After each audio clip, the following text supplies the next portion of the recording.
Hola con toda la gente de internet que nos está viendo. Yo soy Felipe Nájera. Hola, yo soy Tarina Quinchihuango y hoy día nos acompaña.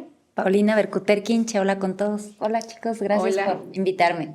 Hola, Gracias Paulina. a ti por venir, por aceptar. Sabemos que tienes una apretada agenda, pero valoramos muchísimo que estés acá justo para conversar con las generaciones que nos están viendo, que son un poquito más jóvenes que nosotros, pero que es importante que sepan de los actores y las actrices de la coyuntura nacional. Gracias.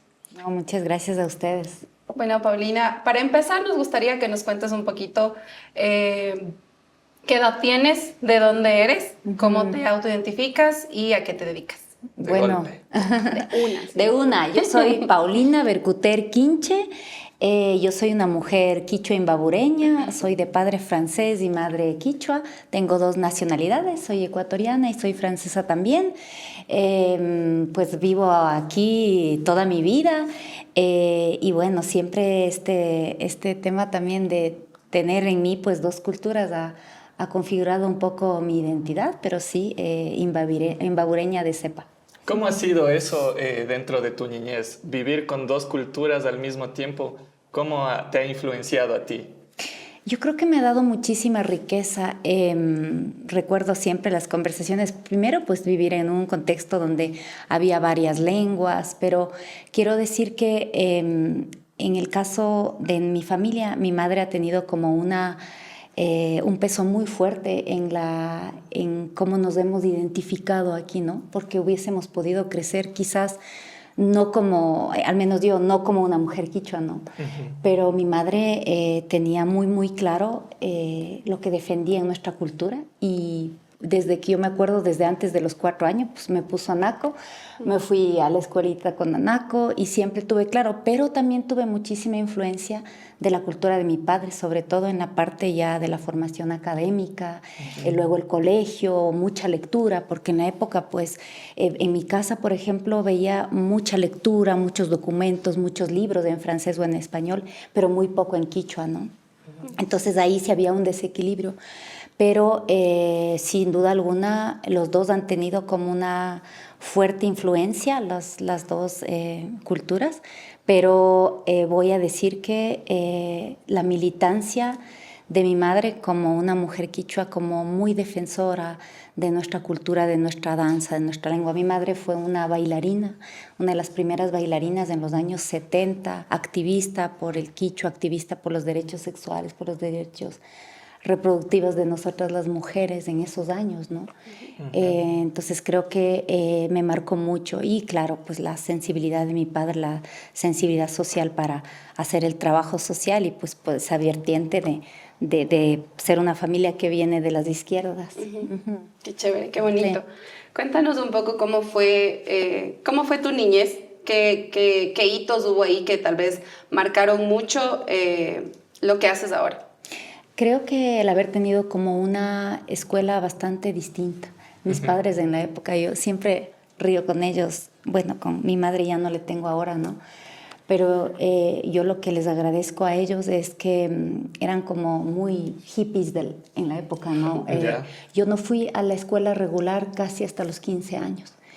Mis padres me educaron, bueno, en la casa, pero en una escuelita totalmente libre, ¿no? Entonces, es decir, que yo no tuve que hacer ni deberes, ni notas, ni exámenes hasta casi los 14 años que fui a la escuela real, donde tuve que sentarme a hacer deberes. Entonces, creo que eso me marcó mucho, creo que tuve una infancia bastante libre, sin querer romantizar también, porque siempre para los segundos es difícil, ¿no? Siempre para las, no sé qué números de hijos son ustedes, pero para Segunda, mí justo. fue muy difícil Tercero. porque siempre como que la mayor tiene más responsabilidades, el otro chiquito tiene más atención. Yo Yo andaba era por ahí. como por ahí, como buscando el lugar, buscando la Totalmente. atención, buscando el cariño también. Yo siempre fui una niña como muy fuerte de carácter y eso creo que a veces hacía ya que mi mamá un poco me deje... O sea, no esté como tal, porque siempre me ha dicho, Paulina es la fuerte, ¿no? La fuerte, Claro. la líder, entonces... Como que se defiende sola. Sí, pero en todo caso tuve una infancia muy, muy linda, muy libre, de mucho juego. Cool. Yo no hice deberes hasta los 14 años, creo. Era Me muy genera libre. curiosidad eso, como ¿Tú recibías educación en casa? No, no en casa, iba a una escuelita que se llamaba, era una escuelita experimental Ya. que no era, se llamaba Pestalozzi, no era aquí en Imbabura y era una escuelita totalmente libre, que era no reconocida por el Ministerio de la Educación, era ilegal y todo, ¿no? Ah, chuta, qué Sí, loco. entonces, Qué bacán, pero...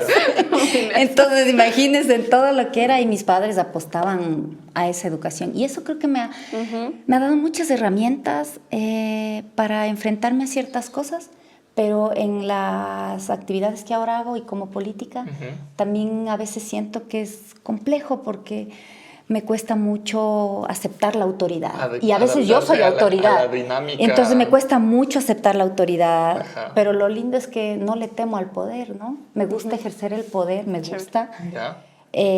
Pero no le temo al poder y por eso esas han sido las decisiones y creo que eso se siente cuando interactúo con otra gente, otros políticos en el medio, pues creo que sienten eso.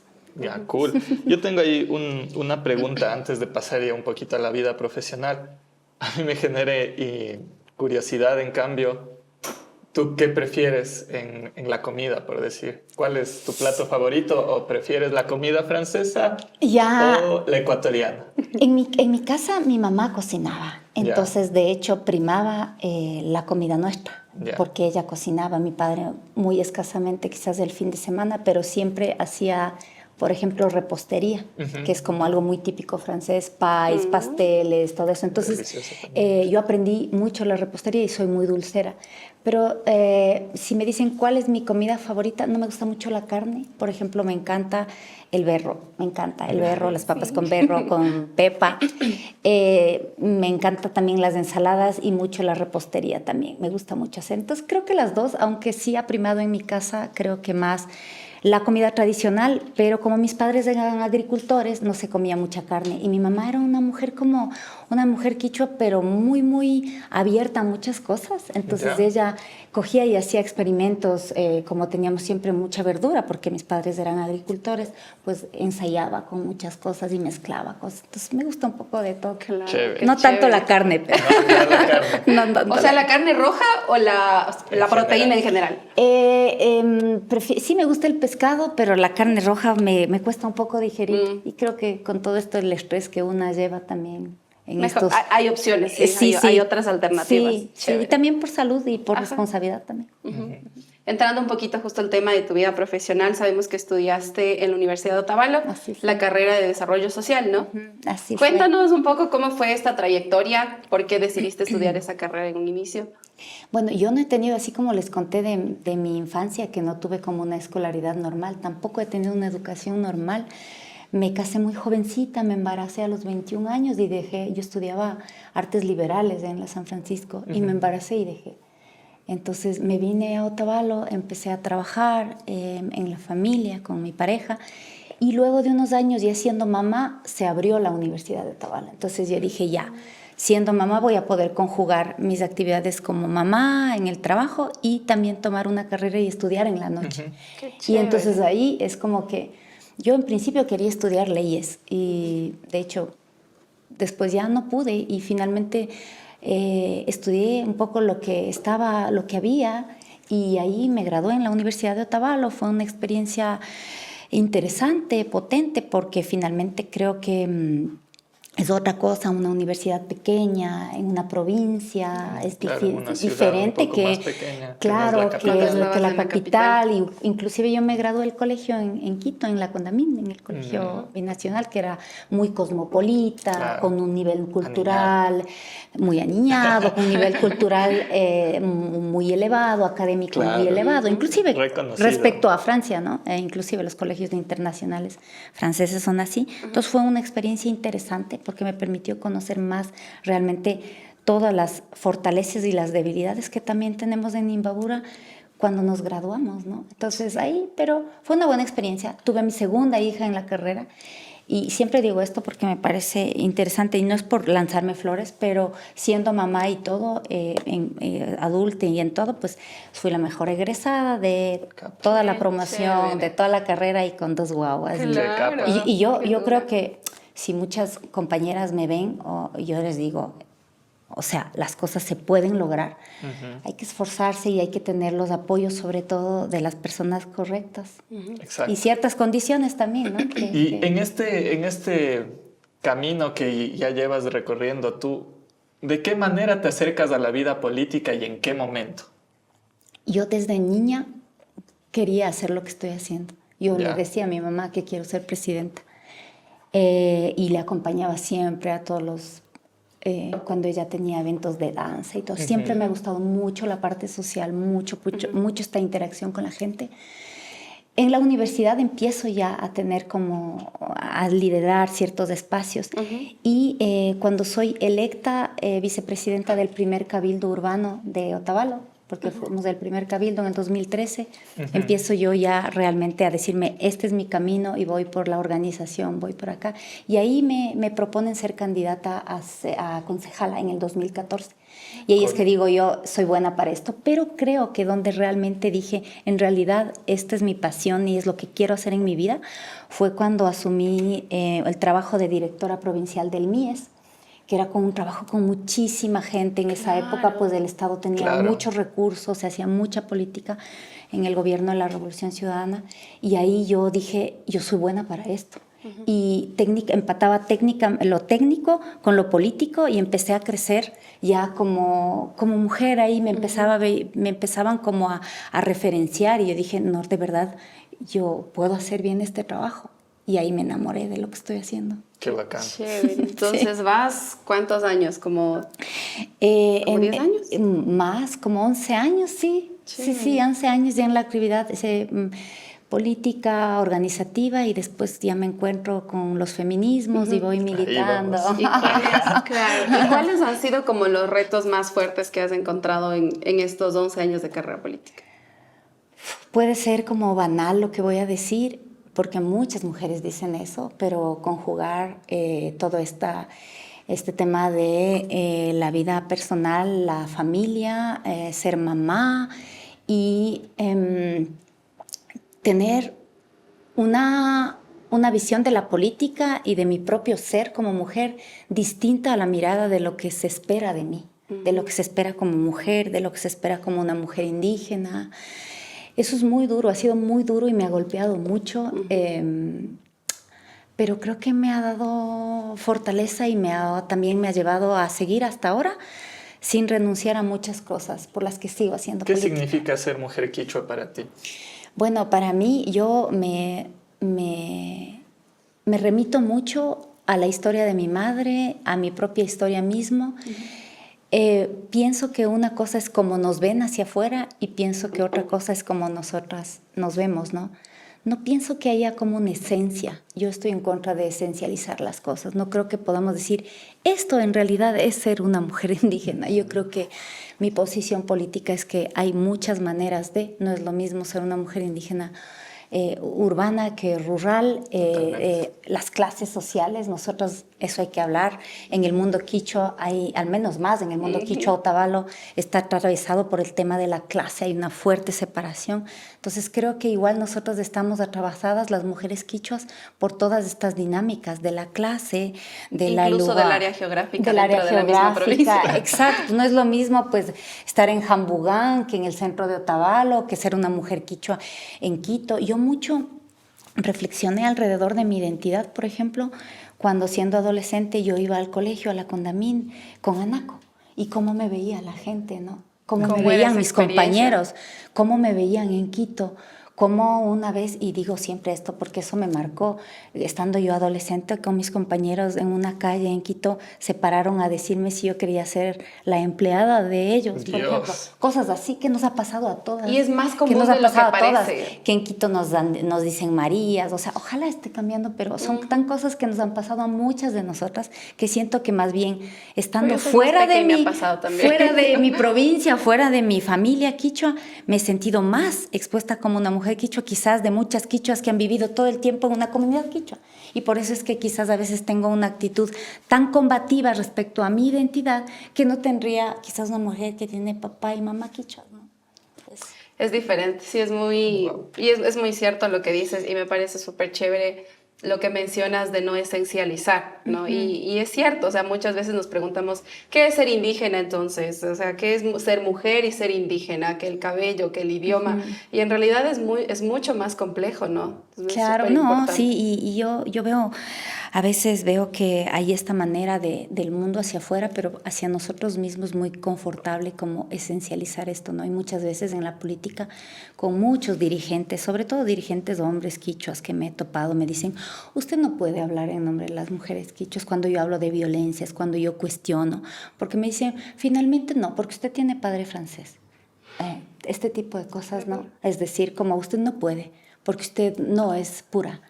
Entonces ahí es cuando que digo, en realidad estos discursos son súper fuertes porque son fascistas. Fascistas, Pongan peligrosísimos. pongan este mismo discurso en una persona caucásica del norte. Esto es un discurso fascista, Fascista, claro. totalmente racista, ¿no?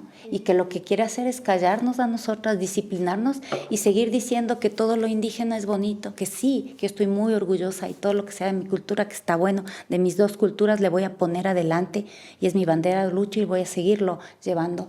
Pero las cosas que están mal, no. No tengo por qué callar, no tenemos por qué callarnos. Exacto. Y seguirlas replicando y seguirlas legitimando a nombre de la cultura, ¿no? Claro, es justamente es parte de esta folclorización que se hace a la cultura quichua, ¿no? Que mientras sea como un sujeto de que solo se mire la cultura desde fuera, todo bien, pero cuando se comienza a ser un actor político, ahí ya no está bien. Ahí ya... Hacen el foco Ajá. de todo. Y eso me ha pasado a mí políticamente. Es decir, que yo también he visto a veces que me han visto como la mujer indígena, educada, tal, mientras no dispute el poder. Pero si empiezo ya a decir, a ver, todo bien, pero yo quiero mi porción de poder. Me utilizas aquí en la lista, me utilizas, soy capital político también, puedo mover, pero yo quiero mi porción de poder. Es decir, yo quiero ejercer, yo necesito igual recurso, necesito equipo, necesito decidir cosas. Y ahí es cuando no, es que a mí me ha sido terrible porque, y es lo que nos pasa a muchas mujeres, pues me dicen que soy una ambiciosa. Cuando yo veo a mis colegas hombres, cuando políticamente ellos tienen claro lo que quieren hacer, pues son vistos como que tienen mucha fortaleza y mucha personalidad. Pero Así para es. nosotros las mujeres somos ambiciosas y un sinnúmero de otros epítetos, ¿no? Que otra vez van a esta figura que tenemos nosotras las mujeres de ser como el ramo de flores decorativo o la madre, ¿no? Entonces está siempre entre esto, la madre sacrificada o la reina de belleza que un poco está sonriendo y haciendo que las cosas pasen al lado de ella. Muy cierto. Sabes que quisiera preguntarte también relacionado con lo que nos cuentas ahorita. Tú te defines como una mujer feminista, ¿no? Quisiera saber cómo fue tu acercamiento con el feminismo, cómo fue tu primer acercamiento, quién influyó.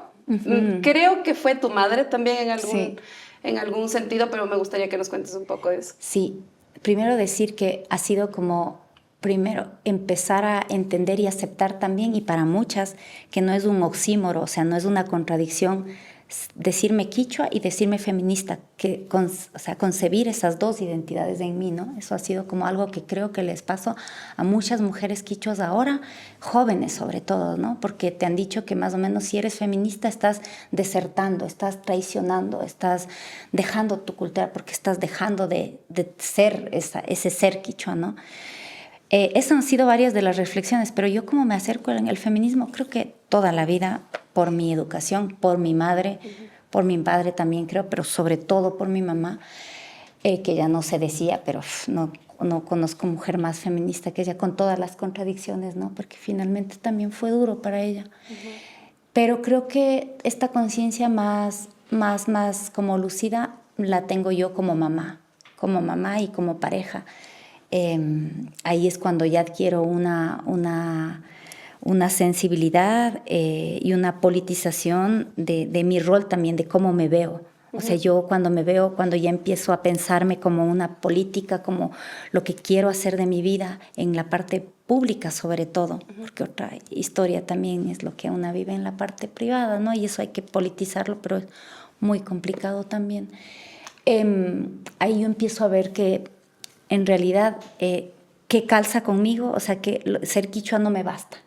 No me llena, o sea, no me basta, no me complementa como yo, como mujer, como sujeta, como actora política. Y entonces me voy acercándome a los feminismos, a las organizaciones, con compañeras, ya en todos los espacios, cada vez más leyendo cosas, madurando, pero sobre todo encontrándome con mujeres que me han mentoreado. ¿Y ahora qué significa para ti ser feminista? Para mí, creo que todos deberíamos ser feministas, hombres y mujeres, todos y todes y en todo lo que pueda, porque creo que nosotras estamos buscando, le estamos proponiendo al mundo y a la humanidad una manera distinta de vernos a nosotros mismos, de relacionarnos y de ver el mundo, de concebir las relaciones con la naturaleza, con todo. Creo que nosotras les podemos aportar, no solamente a nosotras las mujeres, sino a los compañeros hombres y a todos y todes, la posibilidad de tener un mundo más justo, menos violento, más humano, más con el corazón. Y creo que eso es algo que toda la humanidad tiene que tener, porque estamos en una crisis de civilización, estamos en una crisis política y creo que los feminismos pueden ser una respuesta para eso. Claro, igual como hombre, yo pienso que los hombres deberíamos involucrarnos más como en el feminismo, porque creo que hay un montón de cosas que nos afectan por el hecho de ser hombres, que nosotros también ejercemos un poder grandote hacia las mujeres, pero también, por decir, a mí me pasa que solemos hacer unos talleres con los wambras de micromachismos. Entonces les preguntamos a los wambras, les decimos como... Así algo súper simple. ¿Los hombres pueden llorar? No. ¿Por qué no pueden llorar los hombres? La respuesta común es no. ¿Por qué no pueden llorar? No, pues porque eso es, en palabras más, palabras menos, eso es de débiles. Y los hombres no pueden ser débiles. Igual femenino. Femenino, ajá. Las que lloran son las mujeres, dicen. Entonces, ajá, es como que esta situación de no poder expresar los sentimientos, pero por un... O sea, el machismo también nos afecta a nosotros. Totalmente. Y no nos damos cuenta y solo como que replicamos y replicamos. Y cuando ya nos comenzamos a dar cuenta, es como difícil, pero yo creo que es el camino también que debemos como transitar de reconocernos de esta parte femenina que también tenemos en nosotros. Y nosotras la masculina. Ajá, total. Yo cuando bailo Inti Raymi siento que mi parte masculina está a tope. Ahí. Sí, totalmente. No, yo tengo 2 hijos hombres, 2 hijos varones. Y también es complejo, ¿no? Porque no es que una se levanta un día y una es feminista. Es todo un proceso de años de reconstrucción, porque nosotras, yo a pesar de la familia que vengo, también tengo un sinnúmero de estructuras machistas, de todo. O sea, es como el mar en donde estamos bañándonos, ¿no? Con los mensajes de la iglesia, del machismo, de toda esta estructura patriarcal. Y yo creo que hay un gran silencio, Felipe, totalmente de acuerdo en lo que tú acabas de decir. Hay un gran silencio, hay mucho dolor de los chicos y de los hombres, porque finalmente, socialmente, hay mucha más licencia para nosotros. Nosotros podemos llorar, podemos hablar. Para nosotras como mujeres, desde la historia, desde la noche, los tiempos, nosotros hablamos entre nosotras como mujeres. Tenemos eso como... O sea, una manera de sostenernos, y esa ha sido nuestra manera de sobrevivir. Ustedes tienen otras formas, ¿no? Claro. En esta masculinidad hegemónica de mostrar siempre como ser fuerte y tal, ¿no? Que algunas mujeres también en la política nos toca como asumir eso. Asumir ese papel también. Pero para ustedes es súper doloroso y para mí es súper inhumano. Yo creo que el patriarcado lo que hace y el machismo lo que hace es dejar que la mitad de la humanidad no viva completamente su humanidad. Porque hay hombres que son tan paternales. Yo mismo me veo, yo digo, yo no soy como, tengo 3 hijos, no soy como tan maternal. Yo conozco a muchos otros hombres que serían más maternales o que tienen como más activada esta parte de sabes, de crianza y Claro. tal, ¿no? O sea, es así, y eso es algo que las nuevas generaciones tienen que hablar, tienen que revalorizar, tienen que politizar, y que no sea un asunto de las feministas nomás, ¿no? O sea, Exacto, es no verle todas. solo como es solo ese grupo de mujeres que tiene que hacerlo, Y ¿no? que Sino, darles como dices, es exclusivos. algo de lo cual todos debemos de cierta manera también empoderarnos, porque es en beneficio de todas las personas, ¿no? Así es.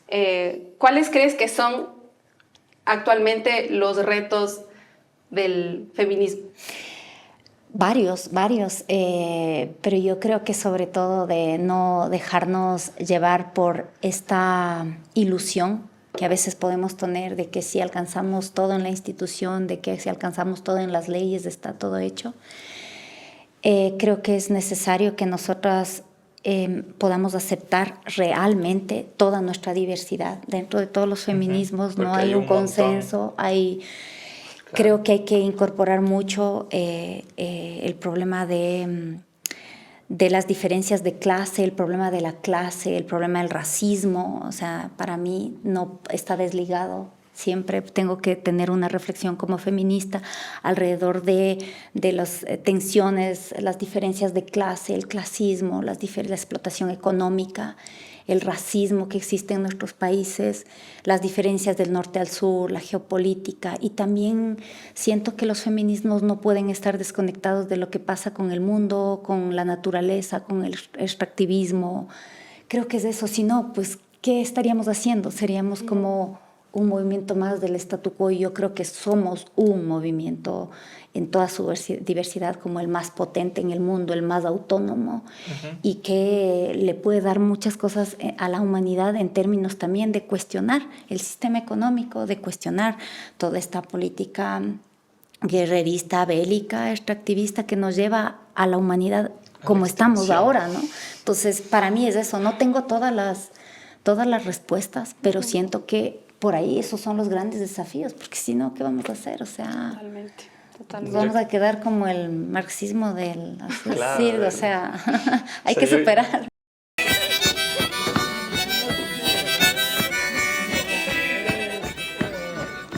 Look in my eyes, tell me your tale, do you see the road? I'm out to my soul, and tell me the size whenever the smoke clear out of my face and my picture perfect, do I look?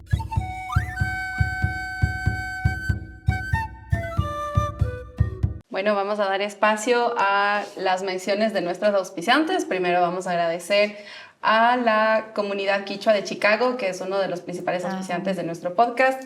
Igual, como siempre, les vamos a dejar el link en la descripción para que les puedan seguir y conocer. También queremos agradecer a Gabrielo Princip por acolitarnos en la realización de este podcast. Visiten su página web, que les vamos a dejar aquí en la descripción, que tienen una nueva colección que se llama Noumeno, que está increíble. Son prendas de alta calidad hechas aquí en Imbabura. Y en tercer lugar, agradecemos a Puro Cotacachi. Es un emprendimiento de la comunidad de Turuco, es Puro del Valle de Inta, que Paulina ya tuvo también el placer de probar. ¿Qué tal está, Paulina? Buenísimo. Fuerte, sí. Felicidades. Síganles, compren. Compren, sí. Está fuerte el puro, pero está buenazo. Está rico. Bueno, volviendo un poquito a lo que estábamos hablando, yo quería decir que justamente a mí también sí me hace como algo cuando se habla de feminismo, pero no se toma en cuenta la cuestión de la clase. O sea, yo creo que la lucha de clase está más presente hoy por hoy, se ve mucho más, pero nadie le toma en cuenta. Nadie es como que está hablando de eso, y más bien creo que las clases trabajadoras nos creemos más de empresarios, más burgueses, podríamos decirle así, y no es así. O sea, está muy claro eso. ¿Tú qué piensas al respecto? Yo creo que hay una gran desconexión de los movimientos sociales, de los jóvenes y también de los feminismos. No con el tema de la clase, pero con un desafío que tenemos de cómo entramos a disputar. Para mí, hay varias opiniones, pero para mí, por ejemplo, ¿por qué estoy en el Estado? ¿Por qué hago la política? ¿Por qué estoy en el poder? ¿Por qué disputo el poder? porque sí creo que es una herramienta para poder transformar algunas cosas. Cuando tú administras el poder político, puedes tener acceso al poder económico, digamos, de las transferencias, bueno, lo que es el Estado como una herramienta. Finalmente, eso es lo que defiendo yo desde las izquierdas, ¿no? Cómo el Estado es una herramienta para la transformación, para cerrar las brechas. Y creo que hay una gran desconexión. Es como que decimos, sí, pero esto es muy de los políticos, la política está muy sucia, no queremos ver nada con los partidos, y finalmente estamos dejando de lado una parte muy importante, que es la politización de todos estos aspectos y que nos llevan a disputar también los temas de clase, porque no queremos como llegar nomás en la representación y no poder hacer algo con ese poder para justamente cerrar esas brechas, para poder que tengamos finalmente las clases populares mayores accesos a educación, mayores acceso a cuidado, mayor acceso a un sinnúmero de temas y de cosas que implican el bienestar como hombres y mujeres, ¿no? Entonces ahí hay para mí una gran tarea es volver a conectar lo que tú dices, el tema también de la clase en el centro, que está como en la intersección de muchas cosas, pero la importancia de la política y de la politización de todos nuestros movimientos, y en eso la disputa del poder.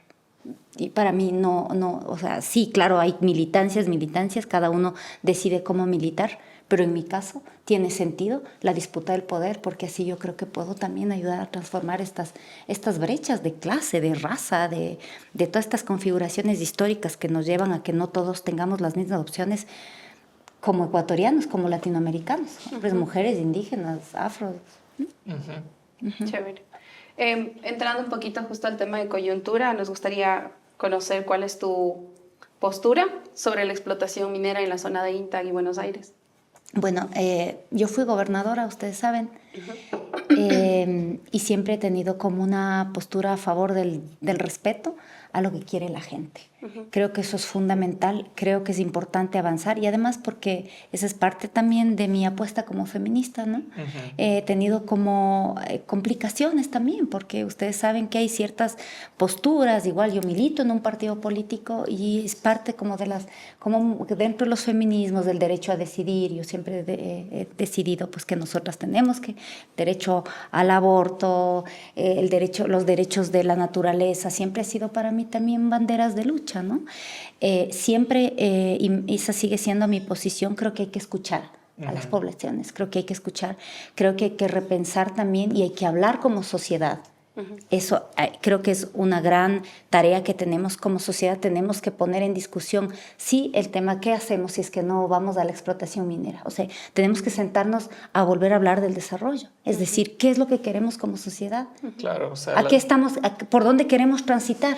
¿Qué queremos sí, qué queremos no? O sea, porque también muchos decimos sí, no esto, pero estamos siempre mirando también al norte global, a la industrialización, a todo el proceso, como que si hubiera solo ese camino en la historia. Pero quizás nosotros aquí, como pueblo, deberíamos sentarnos y decir, bueno, nosotros estamos de acuerdo en que renunciamos a esto, pero que queremos esto, ¿no? Claro. Pero entonces ahí yo creo que es nuestra responsabilidad, y es mi responsabilidad política también, sintonizar con esas demandas. Hay mucha gente que quiere que se escuche lo que la gente quiere en los territorios, y si la gente no quiere minería, pues hay que escuchar a la gente, ¿no? Y tiene que haber las leyes, y el Estado tiene que garantizar lo que la gente está diciendo en las urnas. Si es que la gente en una consulta popular está diciendo no queremos en este territorio, pues el pueblo es el soberano. Es como cuando a nosotros nos dicen, la gente vota por mí si le conecta con mi mensaje.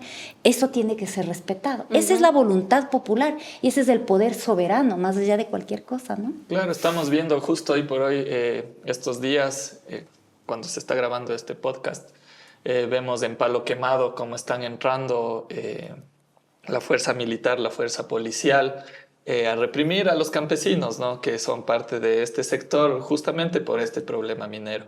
Lo que dice Paulina es muy cierto. Se supone que debe ser consultado, ¿no es cierto?, a la gente, a las personas, pero no es así, porque siempre hay como ya digamos, un camino trazado, y poco nada a los gobernantes de turno les ha importado como la decisión que se respete la decisión del pueblo en realidad. Entonces, tú por decir, desde tu posición política, si te tocaría como elegir, o bueno, no elegir, pero dar como un... Si yo fuera presidenta. O no, desde tu postura Ya. de viceprefecta, Ya. comienza un problema, digamos, en Íntago, Buenos Aires, que sabemos que es permanente. Eso. ¿Cuál sería como que tu accionar frente a un... Ya va a entrar la policía. Ya. Bueno, primero es importante decir, la prefectura no tiene como una implicación de acuerdo a la ley directa sobre los temas ok. mineros. Esto es Ok. un tema nacional. Es Ok.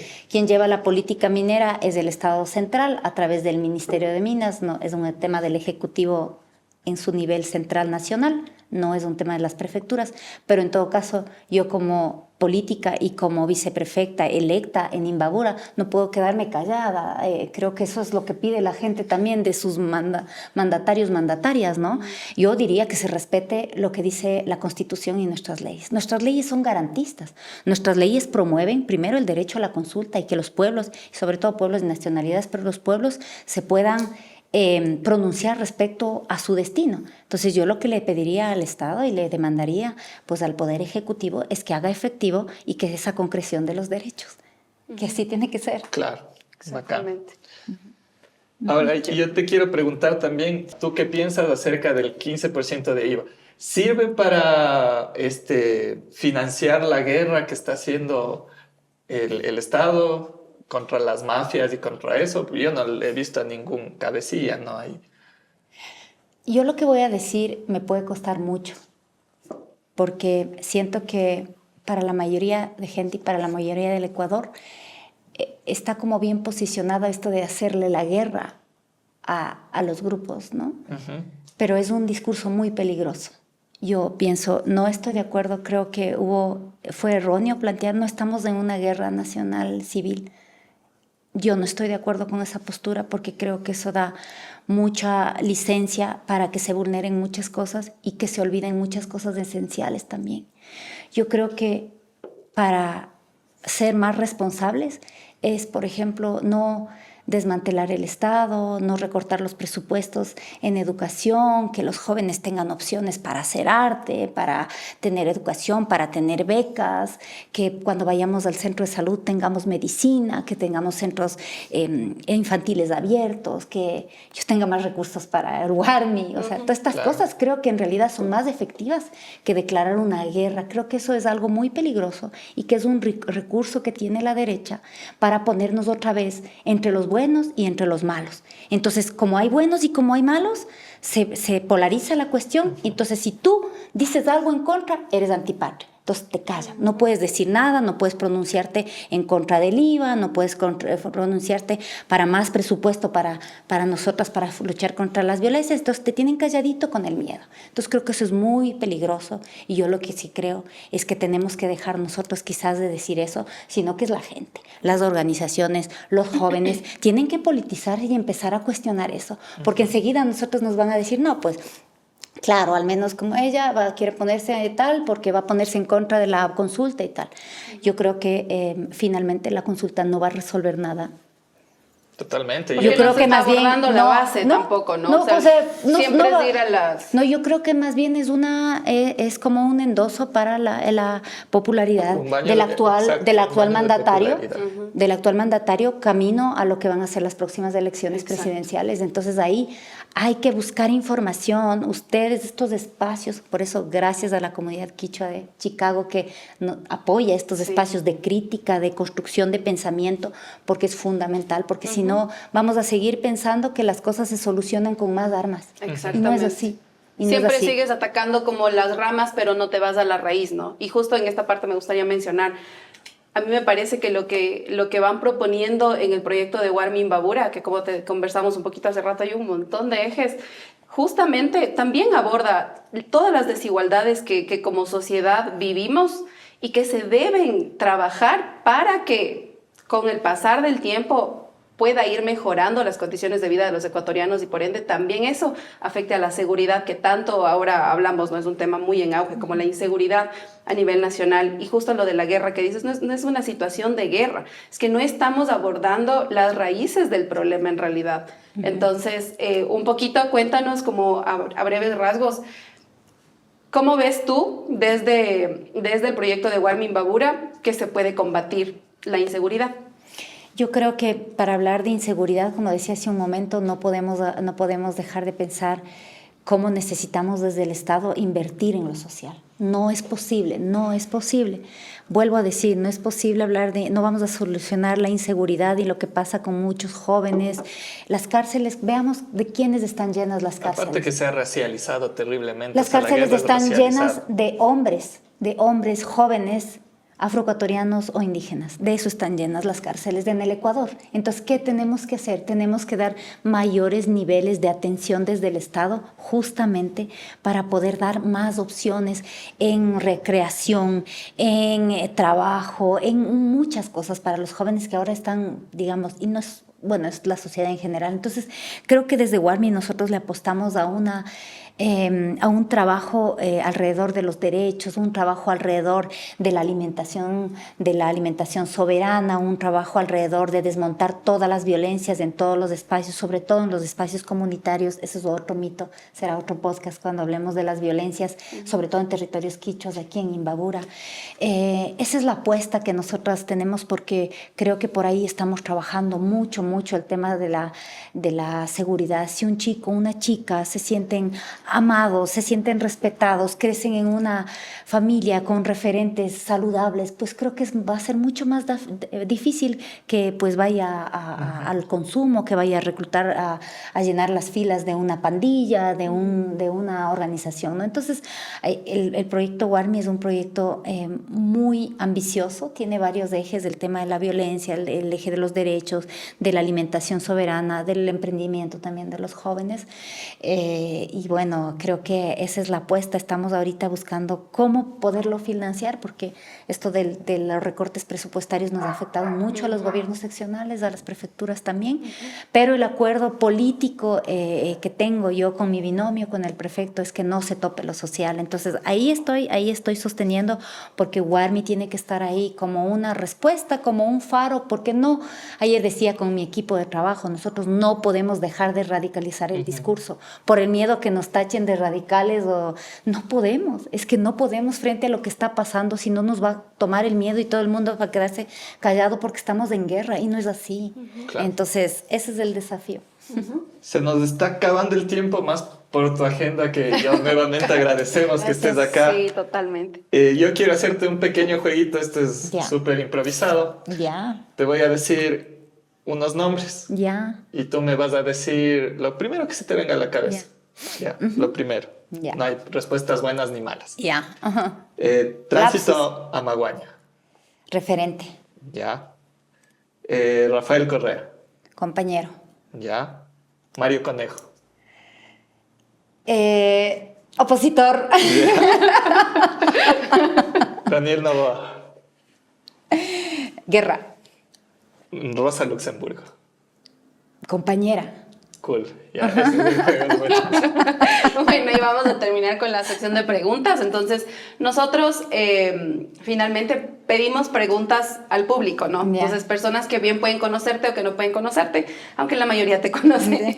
Entonces, tenemos la primera pregunta de Azucena Quilumbaqui. Oh. Dice, ¿cuáles son sus principales proyectos y prioridades para la provincia de Imbabura? ¿Y y qué medidas tomará para reactivar la economía de Imbabura y generar empleo?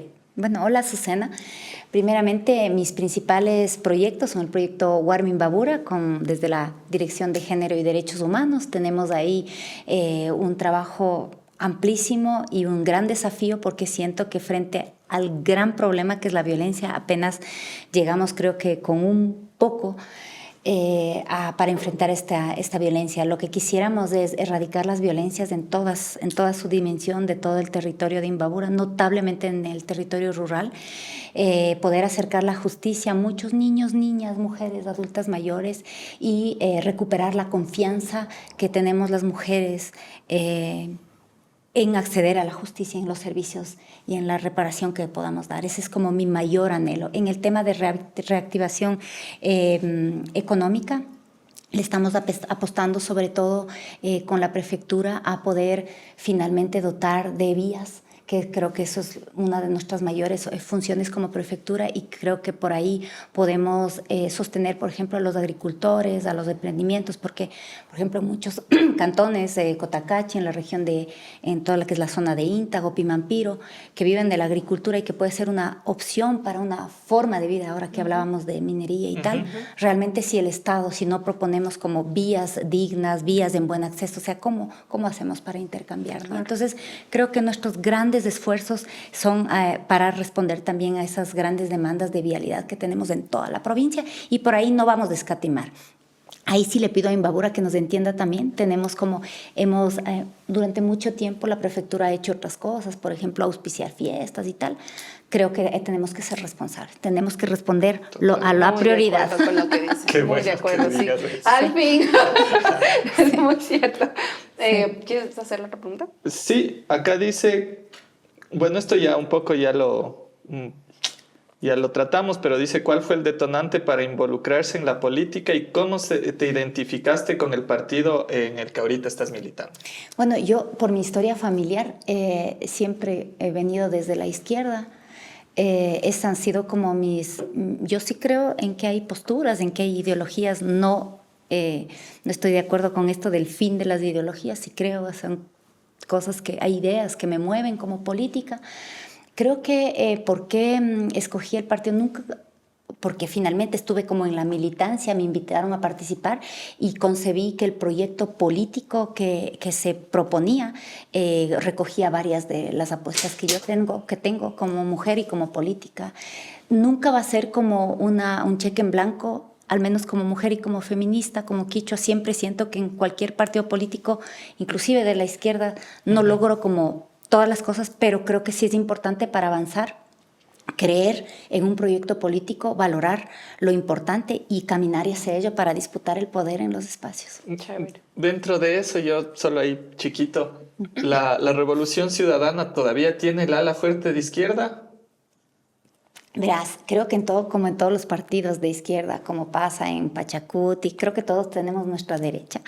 Pero digamos que sí tenemos una ala de la izquierda, pero pasa en Pachacuti, pasa en el Partido Socialista, en todos. Creo que, porque en realidad lo que pasa en nuestros países, en Latinoamérica y en el Ecuador, es que la cultura es tan fuerte y toda la cultura, la estructura patriarcal, la estructura racista, es tan fuerte que finalmente está vigente en todos los partidos de todos los colores, ¿no? Totalmente. Entonces, creo que ahí es como disputar eso y finalmente caminar con lo que a una le conecta para transformar.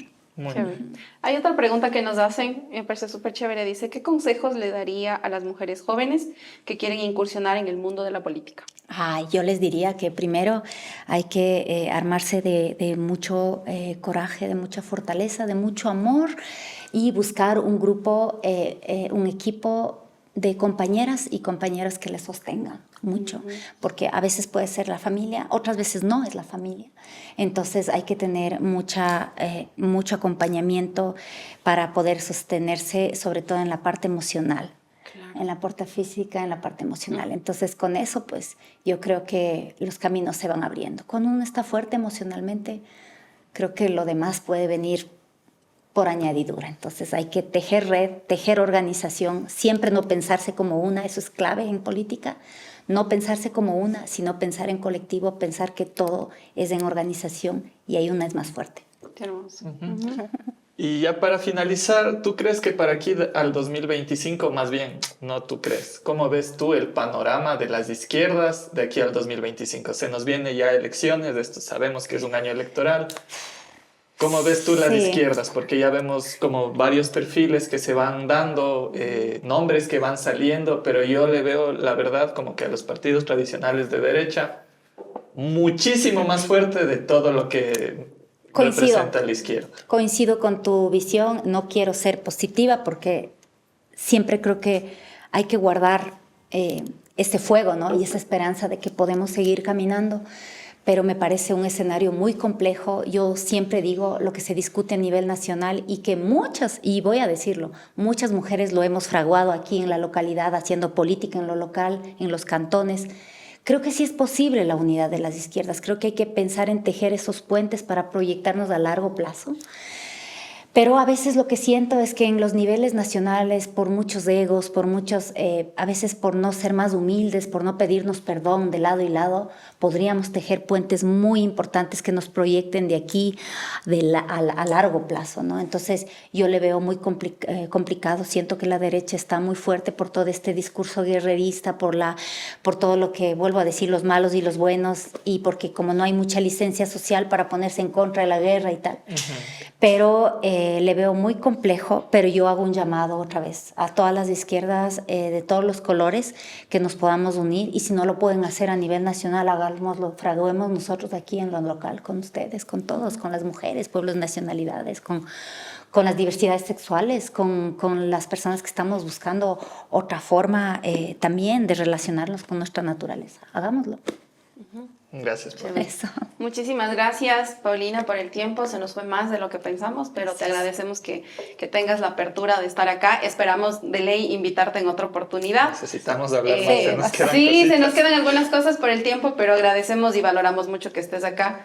Y que muchos jóvenes, porque este podcast está dirigido principalmente para gente más joven incluso que nosotros, entonces que puedan escuchar y que puedan aprender y cuestionarse muchas cosas que todavía nos falta cuestionarnos. Yo les agradezco, Tarina, Felipe y a todo el equipo que aquí hace posible este espacio. Les agradezco su generosidad, porque siento que estos espacios no son abiertos para las personas que hacemos política formal, para los políticos, las políticas. Entonces, mi agradecimiento de corazón, y pues espero no fallarles. Gracias. Muchísimas Gracias por tus pensamientos. Gracias.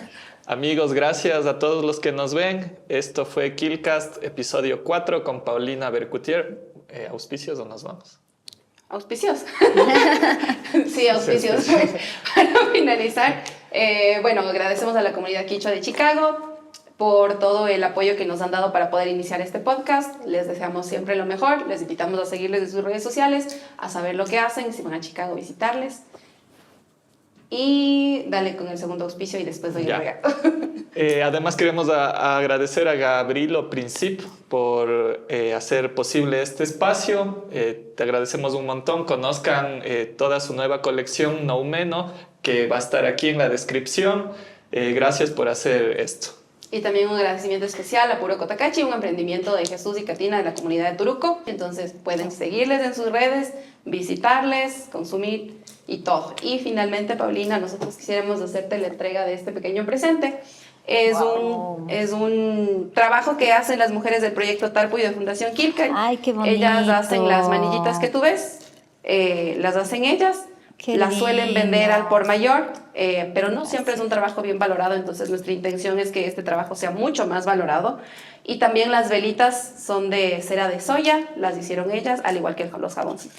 Muchas gracias, tienen que llevarme a conocer este emprendimiento, por favor. Claro que sí. Muchísimas gracias, les agradezco. Gracias. Muchas gracias. Gracias, amigos, nos vemos la próxima. Gracias, Paulina, gracias, Tari. Gracias a ustedes. Nos vemos. Tari. Chao. Nos vemos, chao, chao. Gracias.